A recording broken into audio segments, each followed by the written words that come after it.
السلام علیکم ورحمۃ اللہ وبرکاتہ۔ الحمد للہ نحمده ونستعینه ونستغفره ونؤمن به ونتوکل علیہ ونعوذ باللہ من شرور انفسنا ومن سیئات اعمالنا، من يهده الله فلا مضل له ومن يضلله فلا هادي له، ونشهد أن لا إله إلا الله وحده لا شريك له، ونشهد أن سيدنا ومولانا محمدا عبده ورسوله صلى الله عليه وسلم۔ أعوذ بالله من الشيطان الرجيم، بسم الله الرحمن الرحيم، يا أيها الذين آمنوا قوا أنفسكم وأهليكم نارا وقودها الناس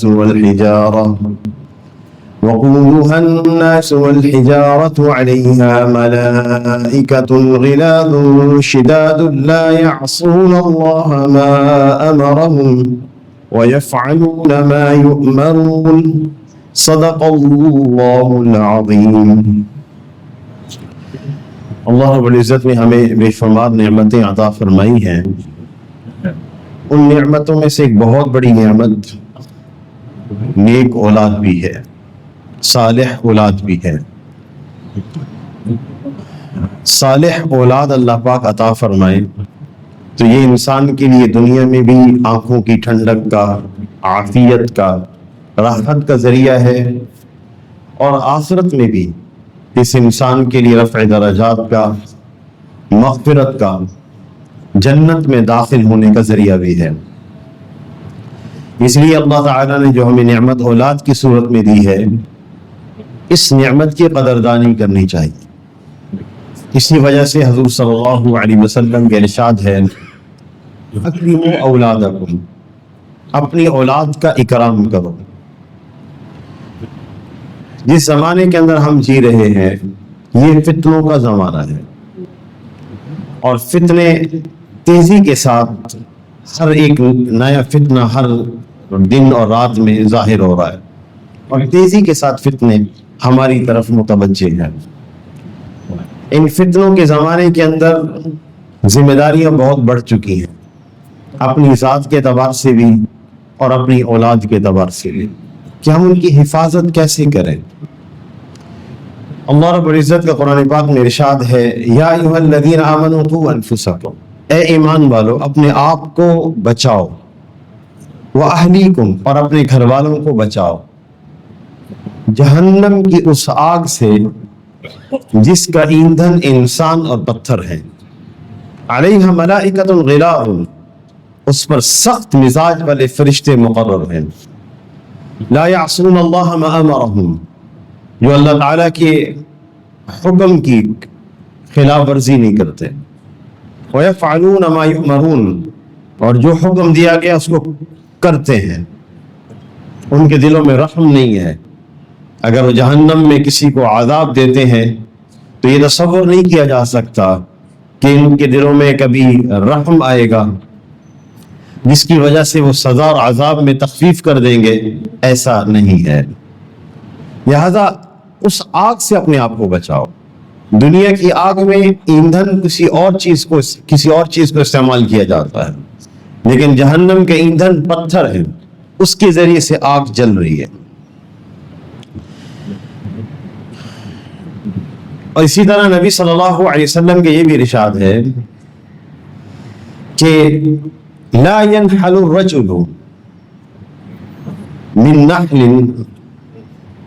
افضل من ادب حسن، کہ آدمی اپنی اولاد کو جو اچھی تربیت سکھاتا ہے یا حسن تربیت کا معاملہ اپنی اولاد کے ساتھ کرتا ہے، اس سے بڑھ کر کوئی تحفہ نہیں، کوئی عطیہ نہیں جو والد اپنی اولاد کو دے۔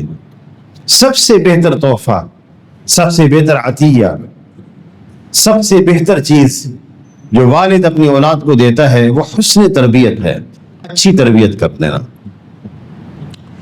اسی وجہ سے اللہ تعالیٰ نے قرآن پاک میں پورا ایک رکوع نازل فرمایا سورہ لقمان میں، جس میں تربیت کے اصول بیان کیے گئے۔ بچہ جب پیدا ہو اس وقت شریعت کا حکم ہے کہ اس کے داہنے کان میں اذان دی جائے اور بائیں کان میں اقامت کہی جائے۔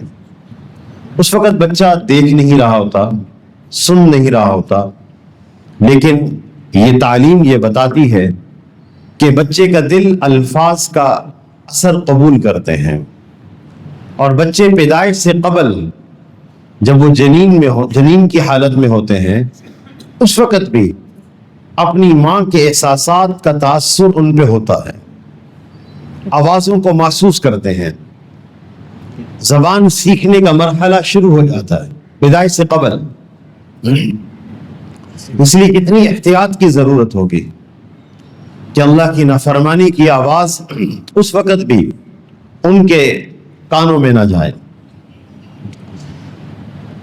اور پھر نبی صلی اللہ علیہ وسلم نے ارشاد فرمایا کہ والدین کا یہ حق ہے کہ اپنے بچے کا اچھا نام رکھیں۔ اول ما ينحل الرجل ولده اسمه فلیحسن اسمه، سب سے پہلا تحفہ جو والد اپنے بیٹے کو دیتا ہے وہ اچھا نام ہے۔ فلیحسن اسمہ، اپنے بچوں کے اچھے نام رکھیں۔ اس لیے اصولی بات یہ ہے کہ بچوں کے نام ایسے ہونے چاہیے جن کا معنی صحیح ہو، اور وہ نام غیر مسلموں کے ناموں سے الگ ہونے چاہیے۔ بچے کا نام سنتے ہی معلوم ہو جائے کہ یہ مسلمان ہے، ایسے ناموں سے احتراز کرنا چاہیے جو ہمارے ہاں بھی رکھے جاتے ہیں اور غیر مسلموں کے بھی ہاں مروج ہیں۔ غیر مسلموں کے ہاں بعض انبیاء علیہ السلام کے نام مروج ہیں لیکن مختلف تلفظ کے ساتھ، جیسے یوسف مسلمانوں کے ہاں مروج ہے اور ان کے ہاں جوزف مروج ہے۔ ہمارے ہاں داؤد مروج ہے تو ان کے ہاں ڈیوڈ مروج ہے، اور ہمارے ہاں ابراہیم اگر مروج ہے تو ان کے ہاں ابراہم مروج ہے۔ لہذا ایسے نام بھی نہیں رکھنے چاہیے جو مسلمانوں کے بھی ہوں اور غیر مسلموں کے بھی ہوں، ناموں سے امتیاز ہونا چاہیے۔ فلیحسن اسمہ، اور سب سے بہترین نام وہ ہیں جو اللہ تعالیٰ کے محبوب بندوں کے ہیں، جن کو اللہ تعالیٰ نے چنا ہے، وہ انبیاء علیہ السلام ہیں، اور ان کے بعد حضرات صحابہ کرام ہیں، اور پھر ان کے بعد اللہ کے نیک بندے ہیں، ان کے ناموں پر نام رکھنا چاہیے۔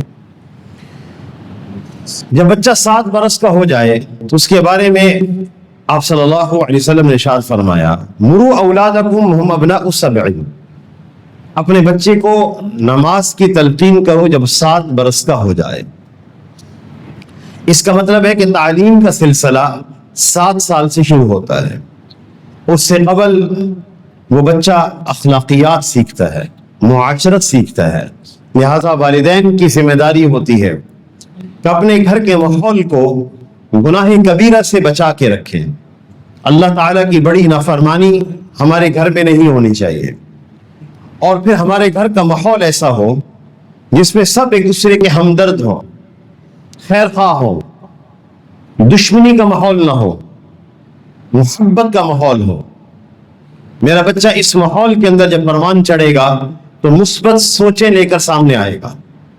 لیکن جس گھر میں 2 بھائیوں کے درمیان جھگڑا ہے اور میاں بیوی کے درمیان نزاع ہے اور ہر وقت لڑتے رہتے ہیں، یہ بچہ جس ماحول میں پرورش پا رہا ہے یہ نیگیٹیوٹی، منفی سوچوں کا حامل بچہ ہے۔ اور جب انسان ایک دفعہ منفی سوچ کی طرف چلا جائے، نیگیٹیوٹی کی طرف چلا جائے، اس بچے کی تربیت سب سے مشکل امر ہوتا ہے، اس کو سمجھانا مشکل امر ہوتا ہے، اور اس کی تخلیقی صلاحیتیں تباہ ہو جاتی ہیں۔ میں اس کی چھوٹی سی مثال دیتا ہوں، مثبت اور نیگیٹو سوچ رکھنے والے کے درمیان ایک مثال صرف، کتنی صلاحیتیں متاثر ہو جاتی ہیں انسان کی۔ ایک آدمی اپنی سی وی جمع کراتا ہے جاب کے لیے، مثبت سوچ کا حامل ہے تو یہ پر امید ہوتا ہے کہ مجھے جاب مل جائے گی، وہ اگلے چیلنجز کے لیے اپنے آپ کو تیار کرنا شروع کر دیتا ہے۔ جو منفی سوچ کا آدمی ہوتا ہے وہ درخواست جمع کرانے سے پہلے بھی یہی سوچ رہا ہوتا ہے کہ مجھے تو جاب ملنی نہیں، میرے ساتھ ہر آدمی نے برا ہی کرنا ہے، میری تقدیر خراب ہے۔ اس کی نیگیٹو سوچ منفی. اور پھر اللہ تعالیٰ کا یہ بھی ارشاد ہے انا عند ظن عبدی بی، بندہ جس طرح میرے ساتھ گمان کرتا ہے میں اس کے ساتھ ویسے ہی معاملہ کرتا ہوں. تو نیگیٹو سوچ کے لیے کوئی کاؤنسلنگ کی ضرورت نہیں ہوتی، وہ گھر کے ماحول سے پیدا ہوتی ہے. ہر وقت دشمنی کا ماحول، ناراضگی کا ماحول. اس لیے بیوی کو بھی اللہ کے لیے اپنے بچوں کی تربیت کے واسطے اپنا مزاج بدلنا ہوگا. شوہر کو اللہ کے لیے اپنے بچوں کی تربیت کے واسطے اپنا ماحول بدلنا ہوگا. رسول اللہ صلی اللہ علیہ وسلم کی معاشرت ہمارے سامنے ہے. ان کی معاشرت کیسی تھی، گھریلو زندگی کیسی تھی. حضرات صحابہ کرام رضی اللہ عنہم اجمعین نے حضرت عائشہ رضی اللہ تعالی عنہا سے رسول اللہ صلی اللہ علیہ وسلم کی گھریلو زندگی سے متعلق بہت سارے سوالات کیے. کس طرح تشریف لاتے تھے، ملاقات کیسے فرماتے تھے، گھر میں کس کام میں مشغول رہتے تھے. لہذا اس سیرت نبویہ کا وہ پہلو پڑھنا چاہیے. اور وہ امور ہے، وہ کام ہے جس کا فطرت بھی تقاضا کرتی ہے، اور اس کاموں کی وجہ سے ہماری پوری گھریلو زندگی عبادت بن جاتی ہے. ہم گھر میں داخل ہوئے، عبادت کے مقام پہ داخل ہو گئے، ہر عمل عبادت. تو اس لیے مجھے اپنے بچوں کے لیے اپنے مزاج پر نظر رکھنی ہوگی. میرا مزاج کیا ہے؟ باپ انتقامانہ مزاج اگر رکھتا ہے، انتقامی مزاج، ماں انتقامی مزاج رکھتی ہے، منفی سوچیں بچوں کے اندر سرایت کر جائیں گی. یقین کریں نکالنا مشکل ہوتا ہے ان کے اندر سے وہ مزاج، وہ سوچیں بدلنا مشکل ہے. انتہائی مشکل کام ہے. اللہ پاک چاہتے ہیں تبدیلی آ جاتی ہے، لیکن انتہائی مشکل کام. یعنی والدین ہی اپنے بچوں کو برباد کرتے ہیں یا ان کو اعلیٰ صلاحیتوں سے نواز دیتے ہیں. تو آپ صلی اللہ علیہ وسلم نے فرمایا مروا اولادکم وهم ابناء 7، 7 برس کے بچے کو نماز سکھاؤ. اب تعلیم کا وقت شروع ہو رہا ہے. اس سے پہلے اخلاقیات، معاشرت، ملنے جلنے کے آداب، بڑوں سے ملنے کے آداب، رکھ رکھاؤ، جملوں میں کیا لفظ استعمال کر رہا ہے میرا بچہ، ان تمام چیزوں پر نگاہ رکھنی ہوتی ہے اور سکھانی ہوتی ہے. باتیں عملاً کر کے دکھانی ہوتی ہیں. اور پھر نبی صلی اللہ علیہ وسلم نے فرمایا وَاضْرِبُوهُمْ، اور ان کی پٹائی کرو، وَهُمْ أَبْنَاءُ 10، جب یہ 10 سال کے ہو جائیں اور نماز نہ پڑھیں. پٹائی کے بھی اصول بیان کیے گئے، حد الامکان احتراز. اور پھر نبی صلی اللہ علیہ وسلم کے یہ بھی واضح ارشاد ہے کہ چہرے پہ مت مارو. چہرہ مکرم اور مشرف اعضاء میں سے ہے، اور پھر کسی لکڑی سے، چھڑی سے نہیں مار سکتے. اس لیے اس کے اصول ہیں، ترغیب دیں، سمجھائیں، نہ سمجھ آئے ڈانٹے، اصول ہے. پہلی دفعہ ہی مارنا شروع کر دیا، سمجھایا، کئی دفعہ سمجھانا ہوگا، محبت سے سمجھانا ہوگا، پھر ڈانٹنا ہوگا. ڈانٹنے سے باز نہ آئے تو پھر کسی مقام پر جا کر اجازت شریعت نے دی ہے ہاتھ سے مارنے کی، اور اس کی بھی حدود ہے. غصے میں نہیں مار سکتے. غصے میں انسان کسی کو مارے، اس چہرے پہ مارے، اس کے دانت ٹوٹ جاتے ہیں. غصے کی وجہ سے انسان کے اعصاب میں تناؤ پیدا ہو جاتا ہے، ہر چیز سخت ہو جاتی ہے.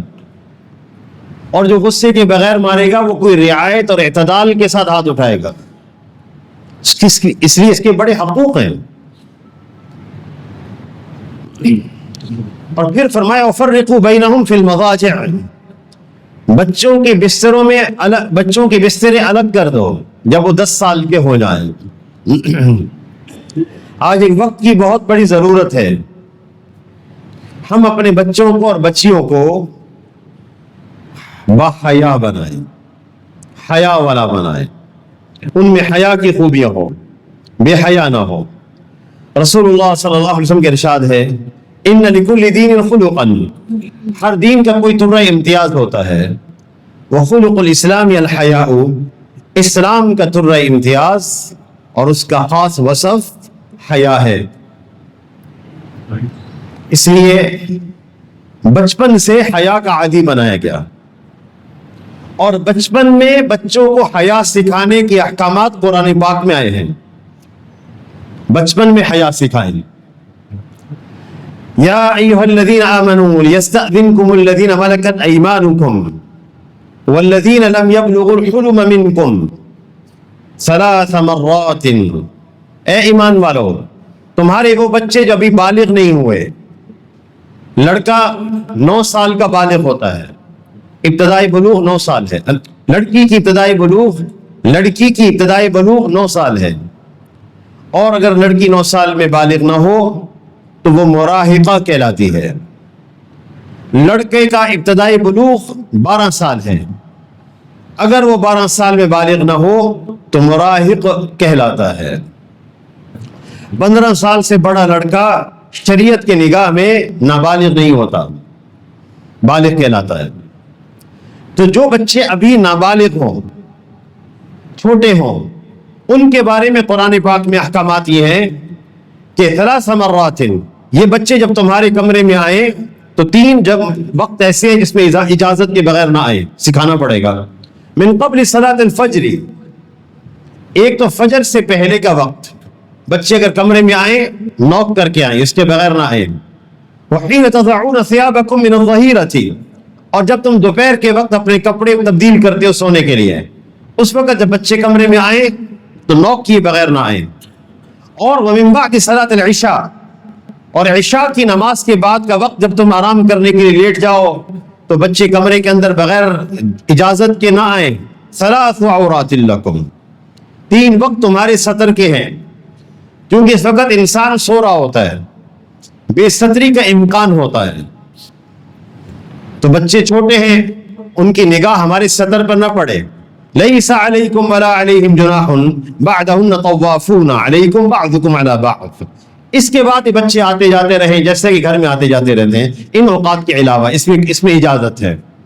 کذالک یبین اللہ لکم الآیات، اللہ تمہیں تمہارے سامنے اپنی آیات کھول کھول کر بیان کرتے ہیں۔ واللہ علیم حکیم، اللہ بڑے جاننے والے اور حکمت والے ہیں۔ وَإِذَا بَلَغَ الْأَطْفَالُ مِنْكُمُ الْحُلُمَ، اور جب بچے بالغ ہو جائیں، فَلْيَسْتَأْذِنُوا كَمَا اسْتَأْذَنَ الَّذِينَ مِنْ قَبْلِهِمْ، تو ہر وقت جب کمرے میں آئیں تو اجازت لے کر آئیں۔ لہذا بچوں کو سمجھانا ہوگا، اپنی بڑی بہن کے کمرے میں اجازت کے بغیر نہیں جا سکتے، والدین کے کمرے میں اجازت کے بغیر نہیں آ سکتے۔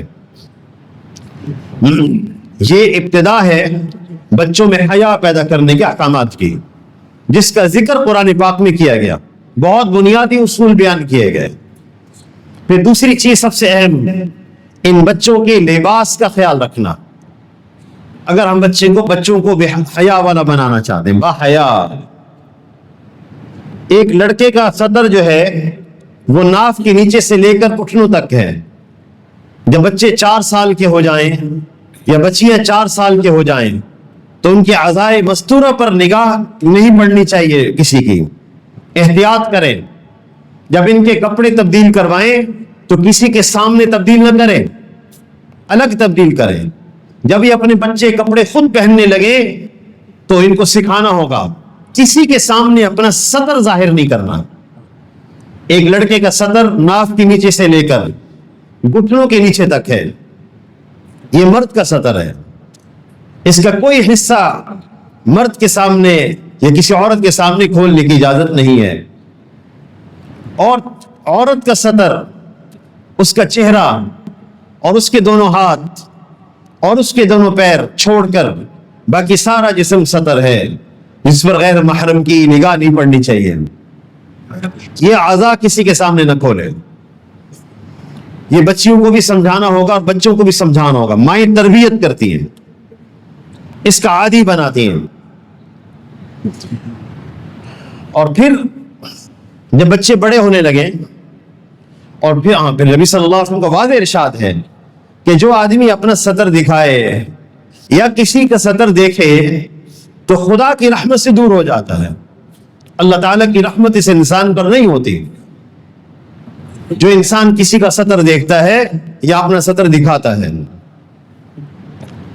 اللہ تعالیٰ نے فطرتاً انسان کو سطر چھپانے والا بنایا, اور جو سطر کو ظاہر کر رہا ہے یہ فطرت سے باہر ہو چکا ہے, بے لباس ہو رہا ہے, فطرت سے باہر ہو رہا ہے.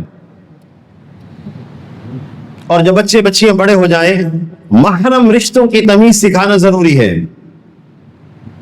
ہم کہہ دیتے ہیں ہمارے آپ کے کزنز ہیں, بہن بھائی ہیں, اس کا نقصان ہوتا ہے. بچیوں کو سمجھانا ہوگا کہ غیر محرم رشتے کون سے ہیں جس سے ہم نے نہیں ملنا, ہاتھ نہیں ملانا. غیر محرم بچی جب 7 برس سے اوپر ہو رہی ہو تو اس بچی کو چھوئے نہیں, عادت بنائے. ہمارے ہاں یہ مزاج نہیں ہے. جب ہم باہر ممالک میں جاتے ہیں تو مسلمان اپنی بچیوں کی بڑی اچھی تربیت کرتے ہیں. کئی مواقع ایسے ہم نے دیکھے کہ بچی نے ہاتھ بڑھایا تو لوگ ہمارے ساتھ انہوں نے ہاتھ کھینچ لیا. بچی کو سمجھائے بیٹا بڑوں لڑکوں سے ہاتھ نہیں ملاتے, مردوں سے ہاتھ نہیں ملاتے, تربیت کرنی ہوگی. 7 رشتے اللہ تعالیٰ نے قرآن پاک میں نسبی بیان کیے ہیں جو محرم ہیں سورۃ النساء کے اندر. اس کے علاوہ رشتے غیر محرم ہیں, اس کا اہتمام کرنا ہوگا, احتیاط کرنی ہوگی. بچے بچیاں بڑے ہو جائیں 7-8 سال کے, 12 سال کے, تو یہ کزنز آپس میں اکٹھے نہیں ہونے چاہیے, الگ. اس میں بڑی خیر ہے. حیا کو پروان چڑھانا ہے, ان کو باحیا بنانا ہے, حیا کی اوصاف سے متصف کرنا ہے. اللہ ہمارے تعلیمی اداروں پہ رحم کرے, ان کے بڑوں کو کچھ سمجھ آ جائے بات کہ ہمیں بچوں اور بچیوں کی تعلیمی نظاموں کو الگ کرنا ہے, یونیورسٹیز کے اندر تعلیمی نظاموں کو الگ کرنا ہے. نہ کوئی نظام نہیں ہمارے ہاں, ہم الجھے ہوئے ہیں, باہر کے نظام کے ساتھ الجھے ہوئے, ہم نے ان جیسا بننا ہے. اور ہمارا اسلام ہمیں اس طرف نہیں جانے دیتا. ہمیں ایک راہ چننی ہے. ہم اسلام کی راہ پر ہیں, رسول اللہ صلی اللہ علیہ وسلم کی اتباع کی راہ پر ہیں یا ان کی راہ پر ہیں, فیصلہ کرو. تذبذب میں کیوں ہو؟ ہمارے پاس ہماری تہذیب ہے, ہماری ثقافت ہے, ہمارا نظام ہے. کامیابی سے ہم نے 1920 تک خلافت کے نظام کے ساتھ نظام چلا ہے. ہم کوئی گرے ہوئے لوگ نہیں ہیں. اتنی اعلیٰ ثقافت, اتنی اعلیٰ تہذیب, اتنی اعلیٰ سویلائزیشن جو انسان جس فطرت انسانی جس کا تقاضا کرتی ہے. میں سمجھتا ہوں کہ ایک وقت آنے پر ہر انسان اپنی فطرت اسلام کی طرف لوٹے گا. ہم ابھی ہیلسنکی سے اسٹاک ہوم آ رہے تھے کروز پہ, تمام واش روم کے اندر مسلم شاور لگے ہوئے تھے. ہم نے کہا یہ مسلم شاور کا اہتمام کیوں ہے, چونکہ ان کے ہاں صرف ٹیشو پیپر کا استعمال ہے. تو بعد میں معلوم ہوا کہ ایک نئی تحقیق آ رہی ہوئی ہے کہ ٹیشو پیپر کے زیادہ استعمال سے ایک تو جسم زخمی ہو جاتا ہے, دوسرا صفائی نہیں ہوتی, اور تیسرا ماحولیات پر ٹیشو کا اتنا دباؤ ہے کہ ہزاروں لیٹر پانی اس کے بنانے میں لگتا ہے, اور ہزاروں درخت روزانہ کٹتے ہیں اس کے بنانے کے لیے. ماحولیات پر دباؤ ہے تمہارے ٹیشو کا, اور اس سے بہتر, ہر اعتبار سے بہتر پانی ہے اس کا استعمال. حضرت سلمان الفارسی رضی اللہ تعالیٰ عنہ کو کسی یہودی نے کہا قد علمکم نبیکم کل شیء, تمہارا نبی تمہیں ہر چیز سکھاتا ہے, حتی القراءہ, یہاں تک کہ تمہیں بیت الخلاء میں بیٹھنے کا طریقہ بھی سکھاتا ہے. قراءت کہتے ہیں حیۃ الحدث کو, قراءہ حیۃ الحدث کو کہتے ہیں, بیٹھنے کا طریقہ حیۃ الحدث. تو فرمان لگے اجل, ہاں کیوں نہیں, یہ طنز کی بات نہیں ہے, ہمارا دین ہی ہر شعبے کے ہمیں تعلیم دیتا ہے. لقد نہانا نستقبل القبلۃ, ہمیں منع کیا کہ ہم بیت اللہ کی رخ کر کے نہ بیٹھا کریں اور پیٹ کر کے نہ بیٹھا کریں. ہمیں تو ہمارے ہر شعبے کی نبی ہمارے نبی صلی اللہ علیہ وسلم ہمیں تعلیم دیتے ہیں. تو حیا سکھانے کے لیے محرم رشتوں میں تمیز سکھانی ہوگی. محرم یہ ہوتے ہیں, غیر محرم یہ ہوتے ہیں. اور بچے بڑے ہو جائیں تو چھوٹے بچے بڑوں سے دوستی نہ رکھیں, اس پر نگاہ رکھنی ہے. اپنے سے بڑے سے دوستی نہ رکھیں. کوئی بڑا آدمی بچوں میں دلچسپی لے رہا ہو, اپنے بچوں کو محفوظ رکھنا, اس سے الگ کرنا اس سے. اور مغرب کے بعد بچوں کو باہر نہ نکلنے دیں. رات کو تنہا اپنے بچوں کو ڈرائیورز کے حوالے نہ کریں, تنہا. اس میں ہمیں احتیاط کرنی ہوگی آج, وگرنہ درندہ صفت انسان ہر جگہ موجود ہے جس کے نقصانات سامنے آ رہے ہیں. تو اپنے بچوں کو بحیا بنانا, اس کے جو اصول ہیں وہ اپنی زندگی کے اندر, اپنے گھروں کے اندر لانے ہوں گے. تو بچوں کی بہترین تربیت کو جو اصول ہے یہ ہے وَأْمُرْ أَهْلَكَ بِالصَّلَاةِ وَاصْطَبِرْ عَلَيْهَا. اپنے گھر والوں کو نماز کا حکم کرو اور خود اس پر ثابت قدم رہو. استبر علیہا, ثابت قدم رہو. یعنی ہمیں اپنے عمل سے اپنے بچوں کی تربیت کرنی, گھر کا ماحول دین کی طرف لے کے آنا ہے. گناہ کبیرہ سے اپنے گھر کے ماحول کو پاکیزہ بنانا ہے. انشاءاللہ یہ ننھے پودے اوصاف کے حامل ہوں گے, خوبیوں کے حامل بنیں گے, تناور درخت بنیں گے جو اوروں کو چھاؤں دیں گے. اور اس دعا کو کبھی نہ بھولیں جو ہمیں مانگنی ہے, وہ یہ ہے, ایک تو رب اجعلنی مقیم الصلاۃ ومن ذریتی, ربنا وتقبل دعاء, ربنا اغفر لی ولوالدی وللمؤمنین یوم یقوم الحساب. ایک یہ دعا ہمیں تعلیم دی گئی. اور دوسری دعا اولاد کے لیے, ربنا حب لنا من ازواجنا, اے ہمارے رب ہمیں اپنے گھر والوں سے اور اپنی اولاد سے آنکھوں کی ٹھنڈک عطا فرما. وجعلنا للمتقین اماما, اور اے اللہ ہمیں متقین کا امام بنا دے. اللہ تعالی ہمارے اولاد کو ایسی تربیت والا بنائے جو صلاح کی حامل ہو. وآخر دعوانا ان الحمد للہ رب العالمین.